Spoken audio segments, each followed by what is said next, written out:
Good evening, ladies and gentlemen. Welcome to another episode of Afrolynk Expert Live. My name is Kumbira Ichpata. Tonight, on sustaining your business, I have a very interesting expert with us. Hello, Antoine. Hello, Welcome. Kumbira. How are you?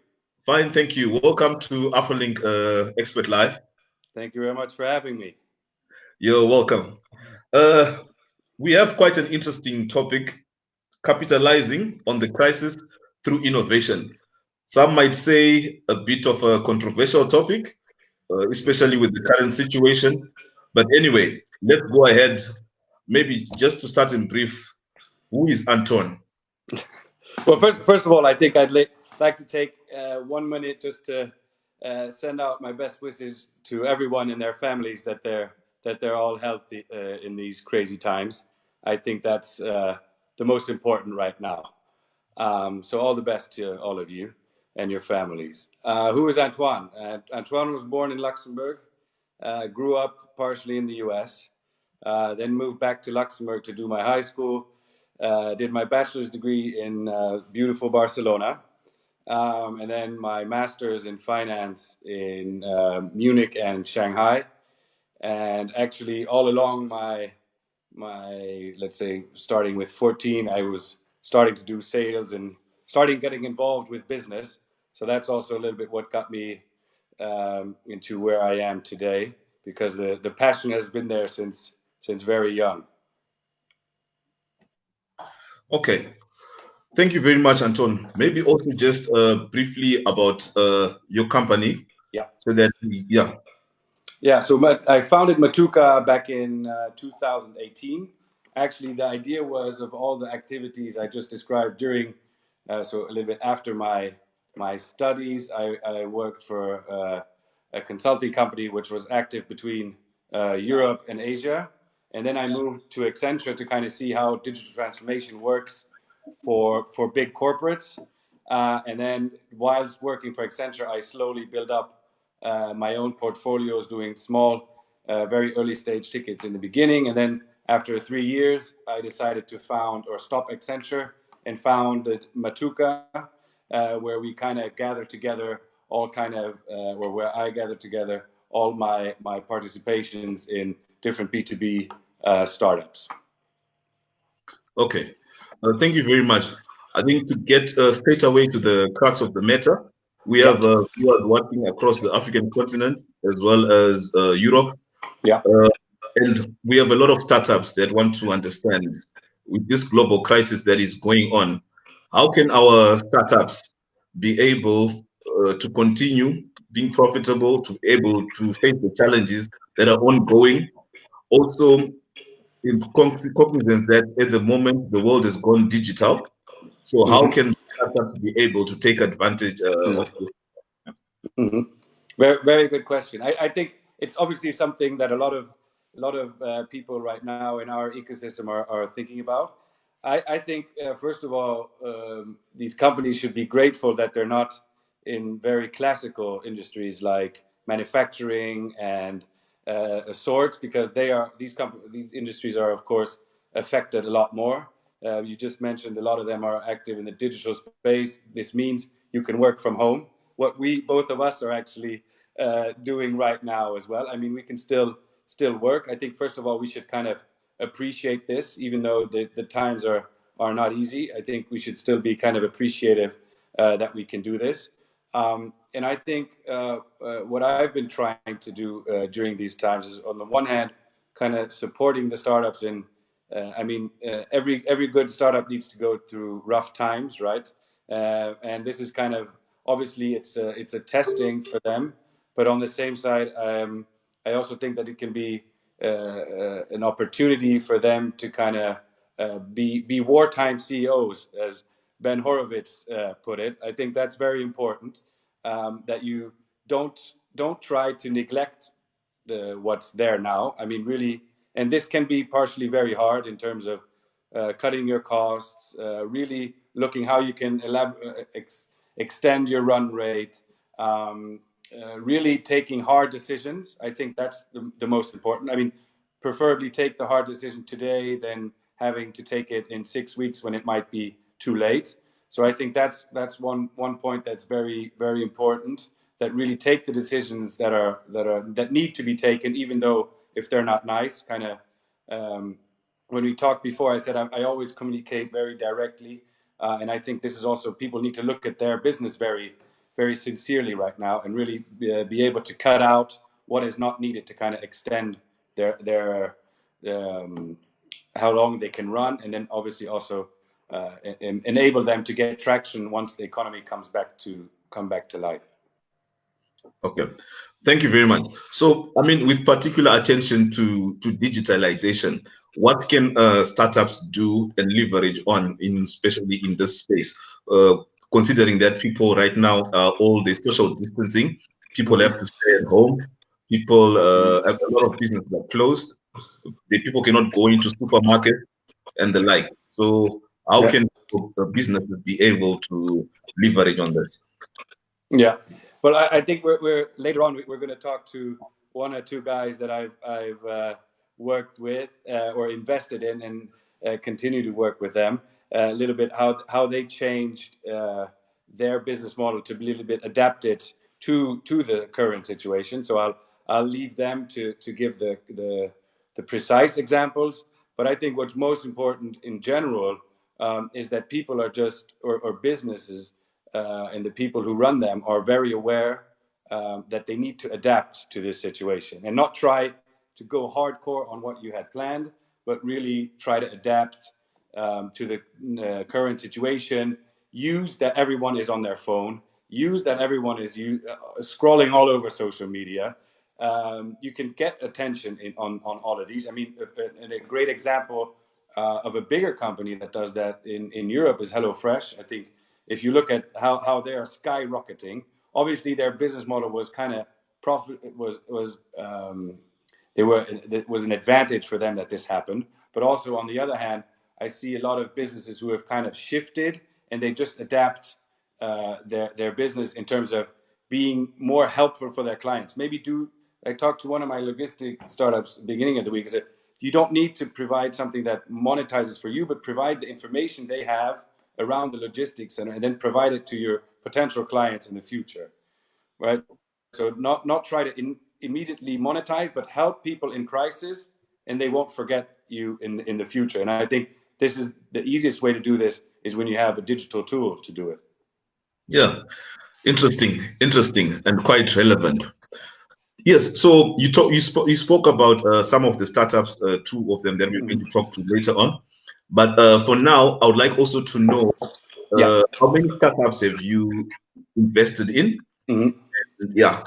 Yeah. So to date, I've invested in 13. 10 of them are really software as a service companies, all of them B2B, and then three, which is more also a hardware product. It's more about agriculture. Of the 13, five of them are in Africa, four in Ghana and one in Nigeria. Exactly, and actually, 2020 was the year to kind of, together with a few organizations, really foster my move into doing more and more in Africa. And then last week I was supposed to be there, but it's not a canceled trip. It's a trip that's been postponed into the future. So I'm looking forward to being back there. Hopefully, I don't know. Let's say hopefully beginning of May. Okay. Interesting, and hope you can make your journey beginning of May as well. Yeah. Excellent. Yes. Yeah. So, I mean, in the investing in startups, what are the challenges that you have maybe faced in this Yeah. role? Yeah.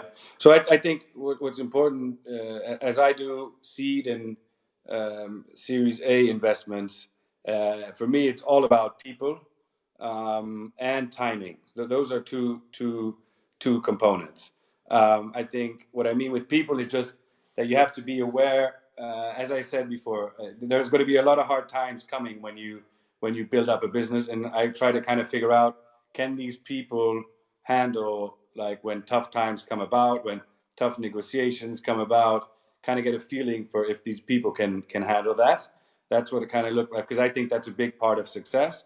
The other part is for me kind of the whole timing. Like I always say, like startups think they're here, and then the real market is here, and this gap has to be kind of closed by investors.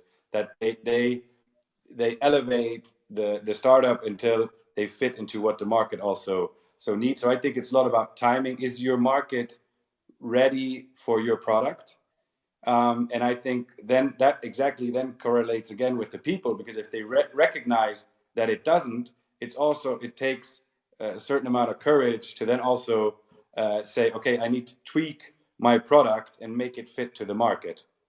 So those are two big things: people and timing, that I really focus on. In terms of challenges, I think the challenges are directly linked to these 2 points, right? In terms of if people under stress start taking shaky decisions. On the other hand, if they don't want to adapt their product to what their market actually really wants, it also becomes very challenging. And then when these changes are not made appropriately, you run into obviously some kind of funding in a corner where you really need funding and you can't get out of it.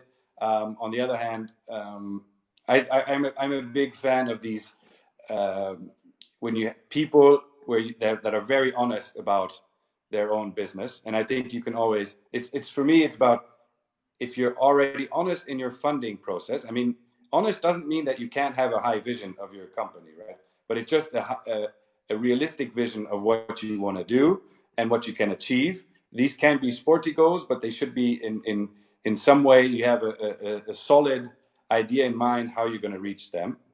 And then I think a lot of the challenges can be overcome if you have this kind of the right setup.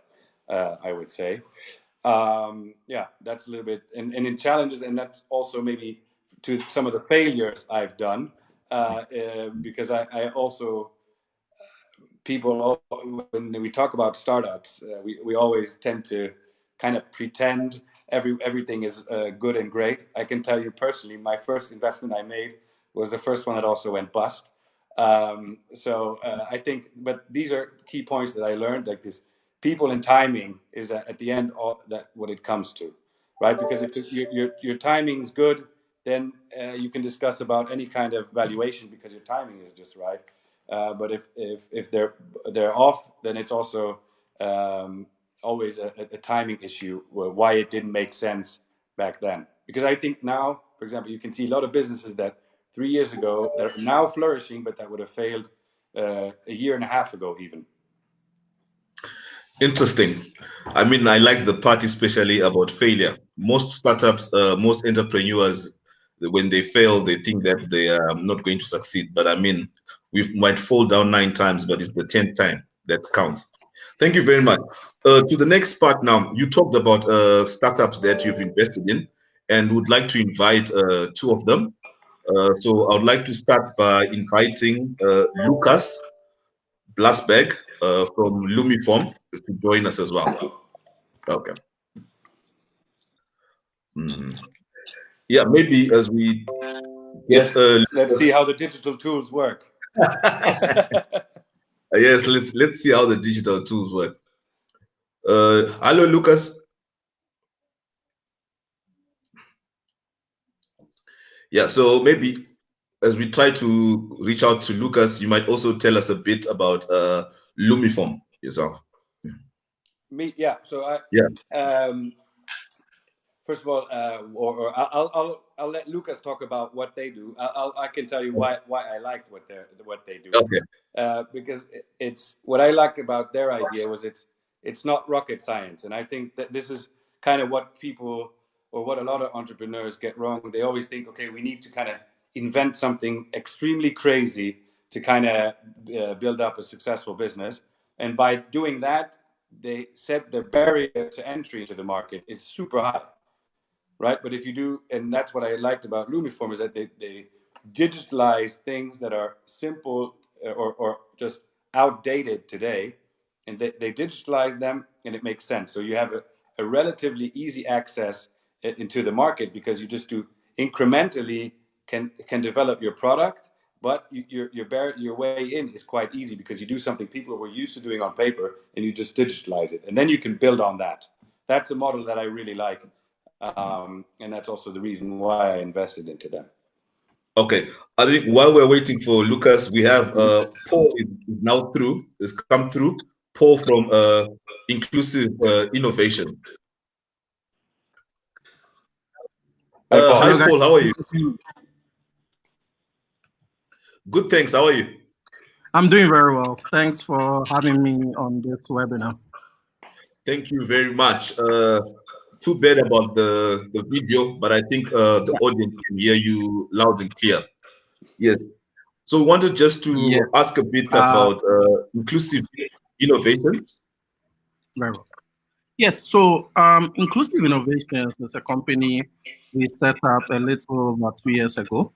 And the idea really was to solve the problem of financial services across Africa having data in order to verify customers that they onboard. Proverbially, across Africa, you would always hear the issue that we don't have enough data. And so typically it's really difficult to ascertain who you are dealing with. And this particular challenge is something that I have experienced across my career previously working for banks and financial services, as well as startups, previous startups that I've worked in. So we have a product called Approve. And what Approve does is simple. It connects to national identity databases across Ghana, across 3 countries across Africa right now. So Ghana, Nigeria, Kenya. And essentially, financial services use this to verify customers when they are onboarding them. Now, it could be onboarding customers face to face in a physical contact. Onboarding, that's for example, if they go into the banking hall, or onboarding customers through a digital channel. So when I say digital channel, either the web or mobile app. And so we build this infrastructure to make it easy so that you don't have to necessarily walk into a banking hall in order to open or access a financial service. Yeah, that's interesting, Paul. So, with regards to the global pandemic, the coronavirus that we have, what are the challenges that you're facing, and what as well are the strengths? Where are you as a company, and what are you looking forward? Okay. I mean, it's unfortunate that in a time like this, obviously everyone is facing the heat, right from Europe to Africa. But I think that hard times like this also stuff like brings up really resilient companies.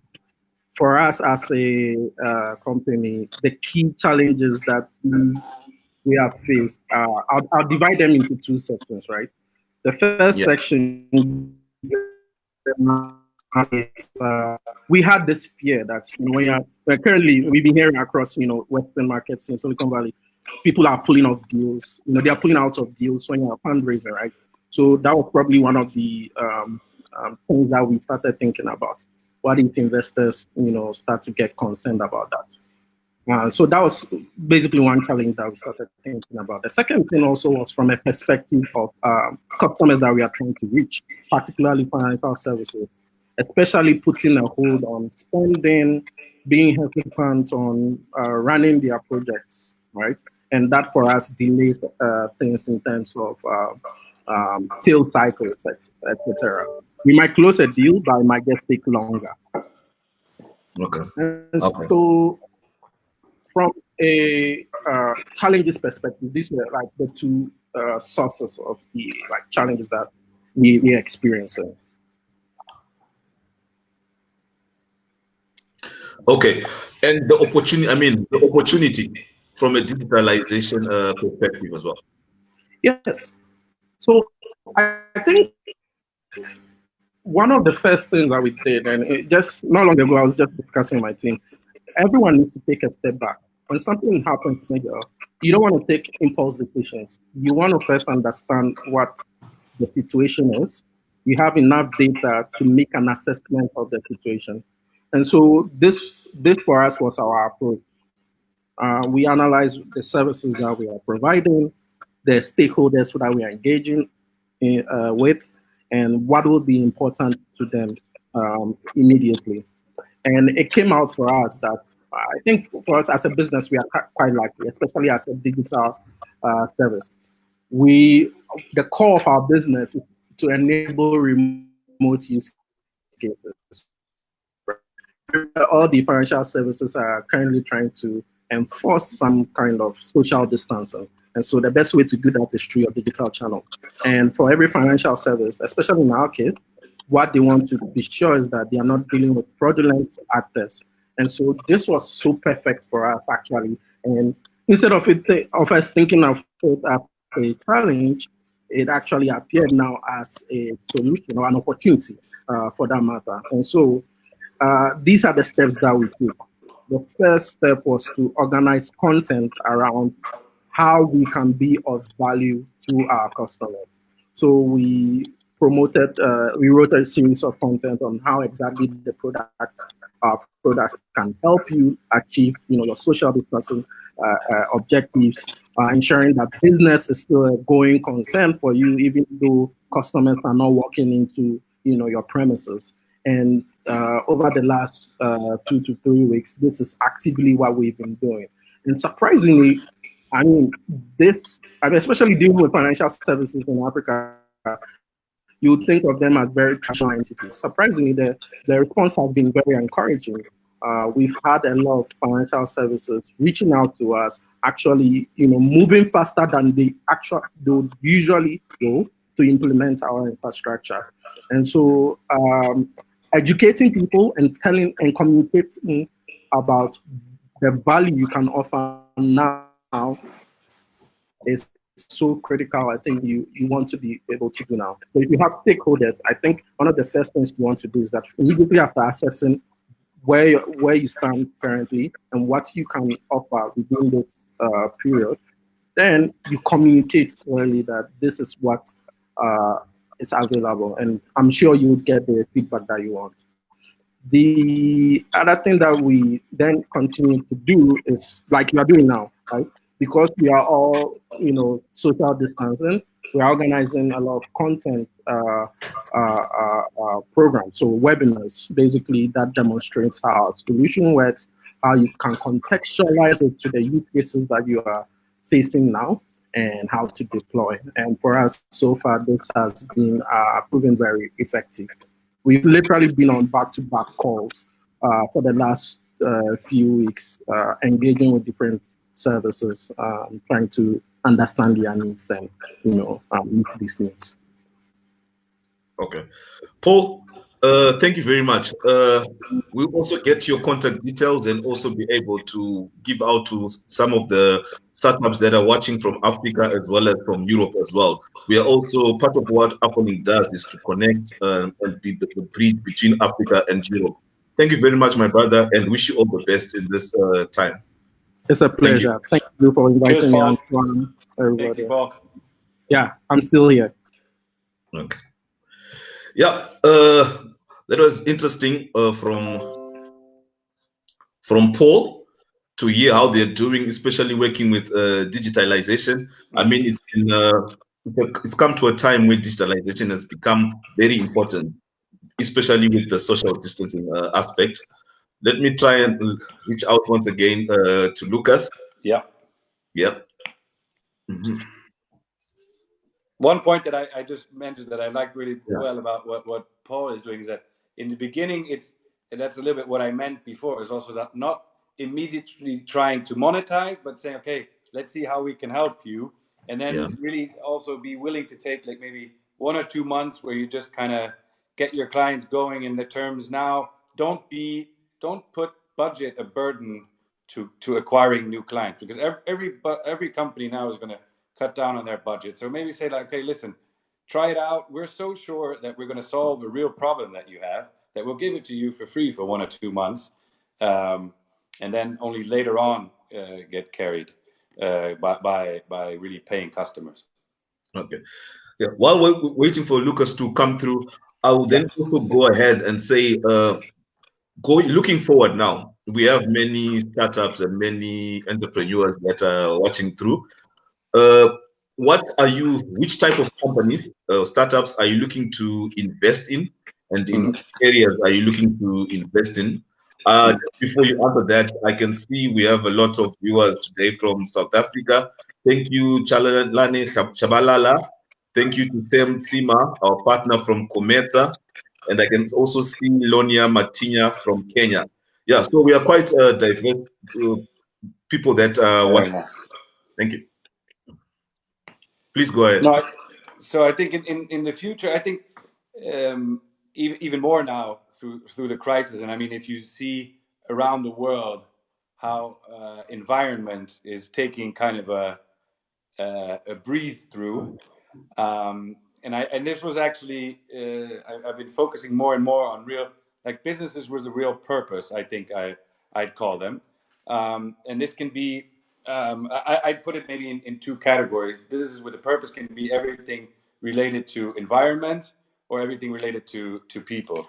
And in terms of environment, I'm very active, and this is also what my trip I mentioned was about, to go see one recycling plant near Pram Pram, which is not far from Accra, and another plant where guys were using recycled material and kind of giving it a second life.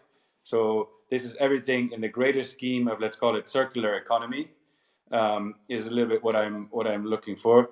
I'm not. I don't want to use sustainable as the buzzword, because obviously it kind of means something, but also it means nothing. So kind of the concrete examples are really recycling and everything where you kind of give products a second life, and then on the people side, it's about all of these parts. Like for example, Paul and Approve is a great example of giving everyone this financial inclusion on the continent. I think is very important.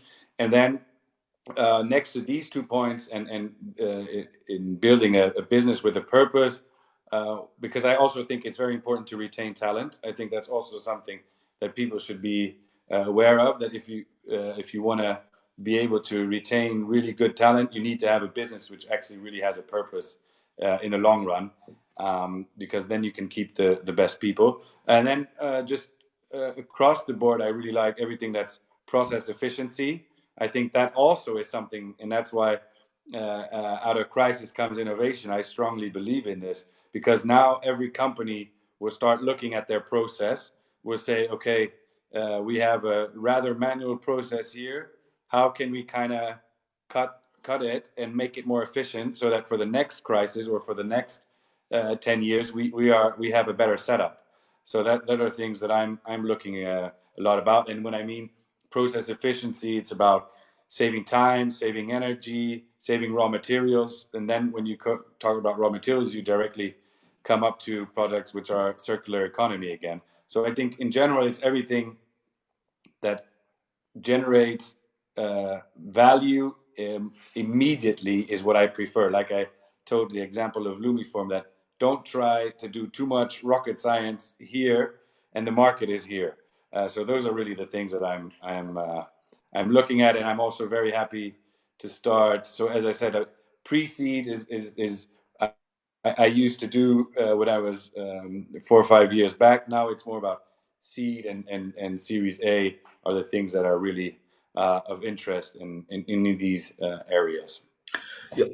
Maybe Antoine, just to Yeah, explain to a layman who's just watching out there, there might not be a startup, but they might want yeah, to get into the startup scene as well.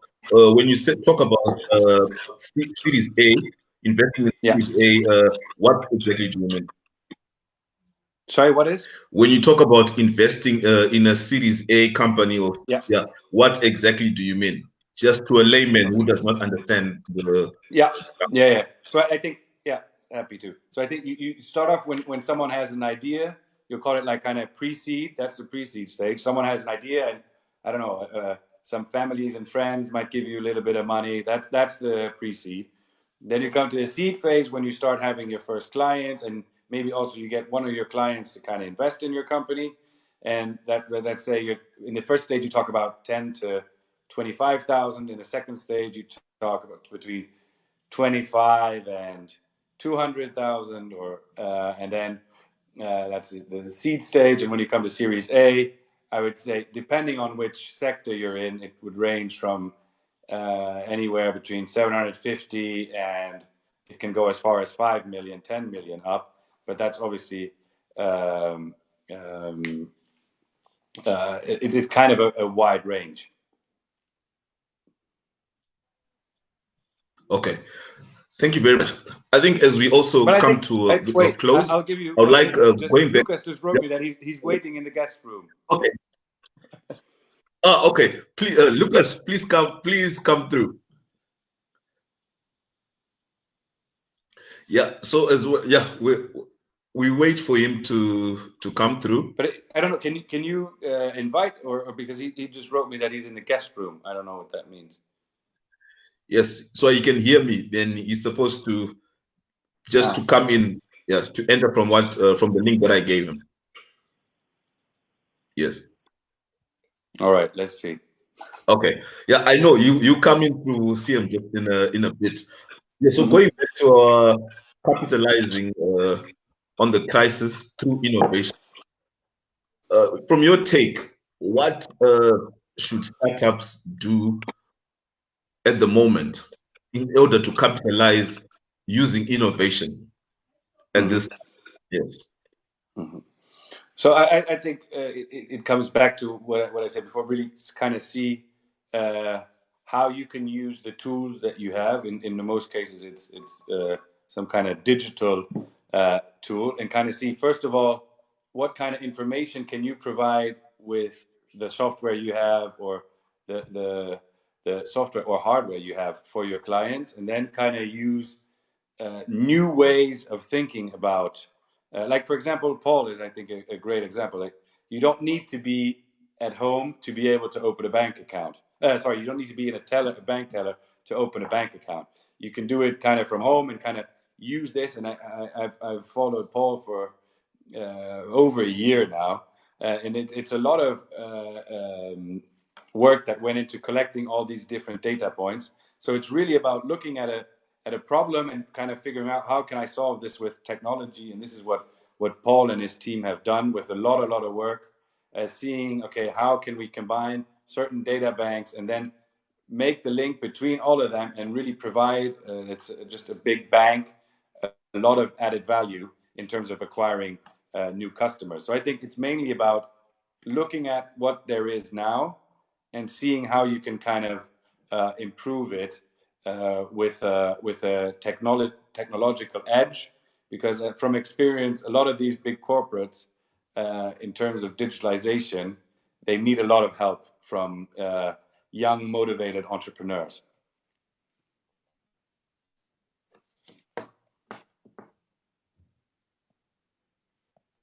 Yeah, thank you very much on that note. I still see Lucas is not yet able to go through. I mean, like we say, we talked about this innovation and digitalization. Yeah. We can also be able to it make kind of fits that it's not that easy. Exactly. But I mean, we had invited him to come as well to speak, so that people also know about Lumiform. Could you just maybe give us a bit about Lumiform? Yeah. So Yeah. I'll continue on first, before I explain kind of why I liked investing in it, and what I think they're doing very well right now is also kind of, first of all, also what Paul said is a very important point. First of all, kind of like take a step back and look, okay, how can we kind of adapt to the situation? And in terms of Lumiform, the idea was really to say, okay, look, they did a lot of stuff in the restaurant sector, digitalize their, and in the food sector, digitalize their checklists and their audits and all of this kind of stuff. So obviously this sector has been harmed massively right now. So now they're kind of turning around and saying, okay, who else can we help? And now turning more to all these companies where there's a lot of traffic, and saying, okay, we can give you a checklist to kind of, so that all your employees know how you can kind of be sure that every facility you have is really clean, and really document that it's clean, so that in the end there's no not any questions raised when it was checked, when it was cleaned, so that everything is more or less documented in a very structured manner. And then comes the beauty of data, that you can say, okay, out of all these checks that you've done, you can kind of analyze how many were done on time, how many times was there a default, how many times were there different actions that were taken, because they have in their checklist a sort of logic that you can't replicate on paper, saying that, for example, you check if the fridge was still working, and if it doesn't, you take a picture. This picture then automatically triggers, okay, then please write a note to what this really means. This then triggers an email to an electrician who will then take over this task. So that's a little bit what they do. And in terms of what they've been able to do now is really launch a campaign, and I invite you to go see it on LinkedIn, to kind of give people it for free, so that people can get used to their software and say, hey, listen, in times like this, you're able to use the software for 2 months for free, to kind of be able to give your clients a safe feeling while they're in your premise. And I think because this will also, for the next 2 years, no one will kind of forget Corona. So this will kind of follow on, because that's kind of how they penetrate, in terms of taking this opportunity and for now in the crisis giving it out for free, but in the long run they will be able to profit from it, hopefully. Okay. Thank you very much. Anton, to the people watching, I mean, a lot of startups are always told that there's investment out there, but to them it's also a myth. It's a myth as well. Yeah. To someone watching there who wants investment, or who wants to have a chat, or to better understand, because we cannot finish everything in the short space that we have. Yeah. Please, how can they be able to contact you? And Yeah. also another question. I'm also from Southern Africa. So when you said you've invested in Ghana and Nigeria, I was a bit disappointed, because I also want the investment. So what message can you tell to the people in the rest of Africa as well, in terms from an investment perspective? Yeah. For me, what kind of differs between, because I invest in Europe and in Africa, Yeah. and what I've been seeing in definitely it's a lot harder in Africa to raise money, and I think that's it's not the fault of the startups, because there's enough good ideas out there. The fault is a little bit that the investors that are there, they don't really understand what you need to build a company quick and big, because the local investor will really love dividends and love sustainable business models, and obviously for more risk investors with more risk appetite, they kind of want you to build a big business quite quickly, right? So I think that's where the problem lies for these startups. On the one hand, they try to convince you that they can be profitable or break even in 12 months, but actually the Western investor wants to see how you can dominate a country, a region, like let's say Eastern Africa, or how you can be a Pan-African player eventually in the future. So I think that's a little bit of the problem, that locals want very close monitoring of the business and that it becomes break even as soon as possible. And on the other hand, Westerners really want to see the big vision. I think in terms of what startups can kind of do is, I often have the feeling in Africa, I see the valuations are not realistic to where the business stands. And I think that's kind of, I know from experience that scares off a lot of investors in the beginning. Like when companies don't have real traction yet, there's still this need for funding. And I think it's kind of, it comes out of the problem that there's a lot of people, or relatively a lot of organizations, who are willing to put, let's say, $1 million or more US dollars into a company in a startup in Africa. But because there's so little, all of them jump on these 5 that can actually absorb this cash, but there's a real need for, let's say, tickets between 50 and 250K, and that's kind of why I've been focusing on that range, because I think that's where business can also really develop. And then coming to how to get those tickets from those investors, I think it's just be very realistic on where your business stands and what it's worth, because sometimes you can, from what you read on Forbes magazine, is not what really happens in reality. And on the other hand, that investors might be scared off when the demands are in the beginning a little bit too high. So I think that's kind of how you match it. Okay, sorry. On that, I had a few questions coming through. I know we are running out of time, but please, I think this is it comes from from Moses Akwa. It says, Antoine, please, what is the ticket size you invest in, and how can a startup pull your attention to get your interest? That's a good one. Did you say that it was from Accra? No, it's Moses Akwa.